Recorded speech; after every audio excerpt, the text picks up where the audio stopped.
Hi friends, Padmas mini കിച്ചണിലേക്ക് എല്ലാവർക്കും ഒരിക്കൽ കൂടി സ്വാഗതം.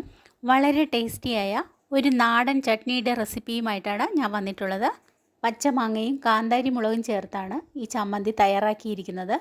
അതുകൊണ്ട് തന്നെ നല്ല എരിവും പുളിയും മുന്നിട്ട് നിൽക്കുന്ന, പറയുമ്പോൾ തന്നെ നാവിൽ കൊതിയൂറുന്ന വളരെ ടേസ്റ്റിയായ ഈ ചട്നി ഉണ്ടെങ്കിൽ ചോറിന് വേറെ കറികളൊന്നും വേണ്ട. ഇതിൻ്റെ റെസിപ്പി എങ്ങനെയാണെന്ന് നോക്കാം. അധികം വിളയാത്ത ഇതുപോലൊരു മാങ്ങ ഞാൻ എടുത്തിട്ടുണ്ട്. മാങ്ങയുടെ തൊലി കളയാതെ ചെറിയ കഷ്ണങ്ങളായി ഇതുപോലെ കട്ട് ചെയ്തെടുക്കാം. ഇപ്പോൾ മാങ്ങ സീസൺ ആണല്ലോ. മിക്കവാറും എല്ലാവരുടെ വീടുകളിലും മാവ് കാണുമല്ലോ. അപ്പോൾ നിങ്ങൾക്ക് ഇതുപോലെ അധികം വിളയാത്ത ഒരു മാങ്ങ എടുക്കാം. മാങ്ങയുടെ തൊലിയോടുകൂടിയാണ് ഈ ചമ്മന്തി തയ്യാറാക്കുന്നത്. അതുകൊണ്ട് തൊലി കയ്പുള്ള മാങ്ങ എടുക്കരുത്. ഇപ്പോൾ ഈ ഒരു മാങ്ങയും ചെറുതായി കട്ട് ചെയ്തെടുത്തിട്ടുണ്ട്. ആവശ്യത്തിന് നല്ല പുളിയുള്ള മാങ്ങയാണിത്. 7 കാന്താരി മുളക് എടുത്തിട്ടുണ്ട്. നല്ല എരിവുള്ള കാന്താരി മുളകാണ്. ഇനി വേണ്ടത് കുറച്ച് കറിവേപ്പില, ഒരു കഷ്ണം ഇഞ്ചി ചെറുതായി കട്ട് ചെയ്തത്, തൊലി കളഞ്ഞ് വൃത്തിയാക്കിയെടുത്ത 11 ചെറിയ ഉള്ളി, ഒരു മുറി തേങ്ങ ചെറുതായി ചിരകിയതും എടുത്തിട്ടുണ്ട്. ഇനി ചിരകിയ തേങ്ങയിലേക്ക് കട്ട് ചെയ്തെടുത്ത മാങ്ങ ഇട്ട് കൊടുക്കാം. ഈ സമയം നിങ്ങൾ എൻ്റെ ചാനൽ ആദ്യമായിട്ടാണ് കാണുന്നതെങ്കിൽ ഒന്ന് സബ്സ്ക്രൈബ് ചെയ്യണേ. നിങ്ങളുടെ ഫ്രണ്ട്സിനും റിലേറ്റീവ്സിനും ഷെയർ ചെയ്യാനും മറക്കരുതേ. ഇനി ഇതിലേക്ക് ചെറിയ ഉള്ളി ചേർക്കാം. കട്ട് ചെയ്തെടുത്ത ഇഞ്ചി ചേർത്ത് കൊടുക്കാം. കാന്താരി മുളക് ചേർക്കാം.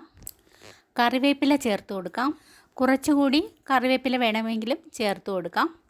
ഇനി ആവശ്യത്തിന് ഉപ്പ് ചേർക്കാം. ഞാൻ ഏകദേശം 1/2 സ്പൂൺ ഉപ്പ് ചേർത്തിട്ടുണ്ട്. ഇനി എല്ലാം കൂടി നന്നായി മിക്സ് ചെയ്തെടുക്കാം. വേനൽക്കാലത്ത് ആരോഗ്യത്തിന് മികച്ചതാണ് പച്ചമാങ്ങ. ഇതിലടങ്ങിയിരിക്കുന്ന വൈറ്റമിൻസ് ദഹനത്തിനും പ്രതിരോധശേഷി വർദ്ധിപ്പിക്കാനും നിർജ്ജലീകരണം തടയാനും കൊളസ്ട്രോൾ കുറയ്ക്കാനും ഉത്തമമാണ്.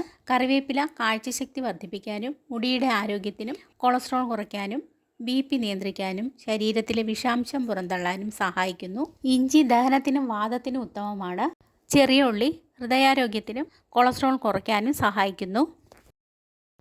ഇനി നമുക്ക് നന്നായി മിക്സ് ചെയ്തെടുത്ത കൂട്ട് ഒരു ജാറിലേക്ക് ഇട്ടതിന് ശേഷം 1 സ്പൂൺ വെളിച്ചെണ്ണ കൂടി ചേർത്ത് നന്നായി അരച്ചെടുക്കാം. ഇപ്പോൾ നമ്മുടെ ചട്നി നന്നായി അരഞ്ഞു കിട്ടിയിട്ടുണ്ട്. ഇതാണ് അതിൻ്റെ പരുവം. ഇനി നമുക്ക് ഒരു ബൗളിലേക്ക് മാറ്റാം. നമ്മുടെ മാങ്ങ ചമ്മന്തിക്ക് പറഞ്ഞറിയിക്കാൻ പറ്റാത്ത സൂപ്പർ ടേസ്റ്റാണ്. അതുപോലെ തന്നെ വളരെയേറെ ഗുണങ്ങൾ അടങ്ങിയിട്ടുമുണ്ട്. ഈ ചമ്മന്തി ഉണ്ടെങ്കിൽ ചോറിന് വേറെ കറികളുടെ ആവശ്യമൊന്നുമില്ല. ചൂട് ചോറും ഈ മാങ്ങ ചമ്മന്തിയും കൂട്ടി ഒന്ന് കഴിച്ചു നോക്കൂ. പറയുമ്പോൾ തന്നെ നാവിൽ വെള്ളം ഊറുന്നില്ലേ? നിങ്ങളിതുണ്ടാക്കി കഴിച്ചാൽ മാത്രമേ ഇതിൻ്റെ യഥാർത്ഥ ടേസ്റ്റ് അറിയാൻ പറ്റത്തുള്ളൂ. എരിവും പുളിയും മുന്നിട്ട് നിൽക്കുന്ന സൂപ്പർ ടേസ്റ്റിയായ ഈ ചമ്മന്തി നിങ്ങൾ ഇതുപോലെ ഉണ്ടാക്കി നോക്കണേ. ഫീഡ്ബാക്ക് അറിയിക്കാനും മറക്കരുതേ. ശരീരവും മനസ്സും തണുക്കാൻ പറ്റിയ ഒരു സൂപ്പർ ടേസ്റ്റിയായ ചമ്മന്തിയാണ്. ഈ ചൂട് സമയത്ത് ഇതുപോലൊരു മാങ്ങ ചമ്മന്തി ഉണ്ടാക്കി കഴിക്കുന്നത് നല്ലതല്ലേ? എൻ്റെ ഈ വീഡിയോ നിങ്ങൾക്ക് ഇഷ്ടമായോ?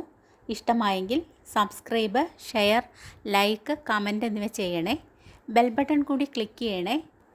നിങ്ങളുടെ അഭിപ്രായങ്ങൾ കമൻറ്റ് ബോക്സിലിടാൻ മറക്കരുതേ. നാളെ പുതിയൊരു ഈസി റെസിപ്പിയുമായി വരുന്നതുവരെ എല്ലാവർക്കും ഗുഡ് ബൈ.